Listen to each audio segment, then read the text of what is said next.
Okay, so I wanted to talk a little bit about releasing a QGIS plugin. We've been through some of the development process and development steps for them.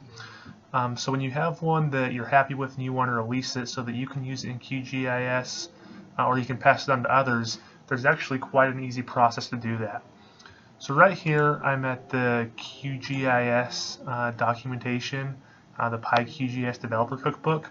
If you search for this in Google, you will find this page. I'm going to come down to developing Python plugins and click down there. And hopefully there we go. Is this going to take me there? There we go. Developing Python plugins. And so we have the structure, we have code snippets, and then here at the bottom we have releasing your plugin. And so this is going to give you the steps you need to follow to do this. And it's pretty simple. This is just some guidance for metadata and names. It tells you the files you need and to include a repository for collaboration and then tags. You'll need to update your icon. So it says don't use the default icon, that little plug that we have. Choose one that's representative of your plugin. And then do not include the UI.py files, the resources RC, and the generated help files. So you just need to include the actual code, and we'll go through what that looks like with our plugin here. And then you can go to the plugins.qgis.org. You'll need to create an account there, an OSGeo web portal ID. And once you do that, you can upload your plugin. Now when you do this, you'll have the opportunity to make it experimental or approved, and if it's approved, it'll undergo some code review to make sure that everything's up to snuff. I'm going to go to this really quick, and we'll just pull this up. And so here's the web portal. If you click on plugins here, you can click on upload a plugin here. You'll have to log in first.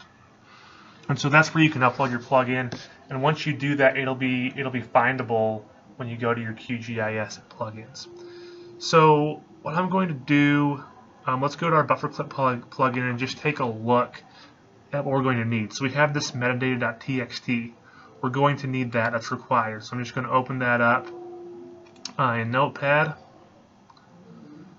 and you can see the metadata text file here. And it's already been auto-filled with the name and the minimum QGIS version, and then it's got our description. All this stuff was created with our plugin builder, and so we have all this stuff here. This is where you can put in a change log, a home page, and we have experimental here.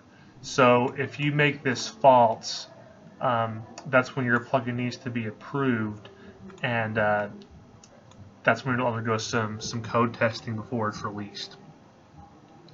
Okay, let's go back to our buffer clip folder here. And so now it's talking about not to release not to upload the useless stuff. So because of the way we deployed our plugin, where it's actually deployed in a separate folder than where the code is, we're pretty good here. What you don't want to include, this .idea folder. That is PyCharm specific. You don't need to include these auto-generated help files.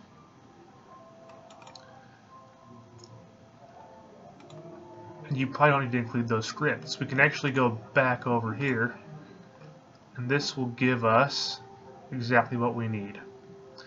And so we have a translation file, an icon PNG, an icon source SVG, init, makefile, metadata, the code files, a README, and the resources files. And that's all we need to include there.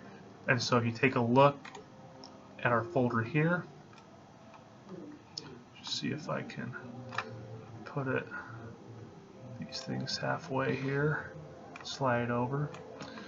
You can see we don't need the .idea, we don't need the help folder, we don't need the scripts folder, and we don't need the test folder.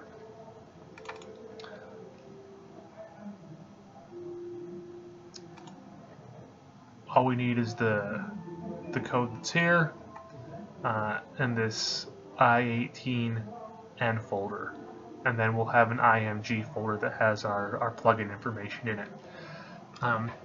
So that's how you do that. It's really simple. I'm not going to upload this plugin because it doesn't do anything except to serve the purpose of showing you how to do it.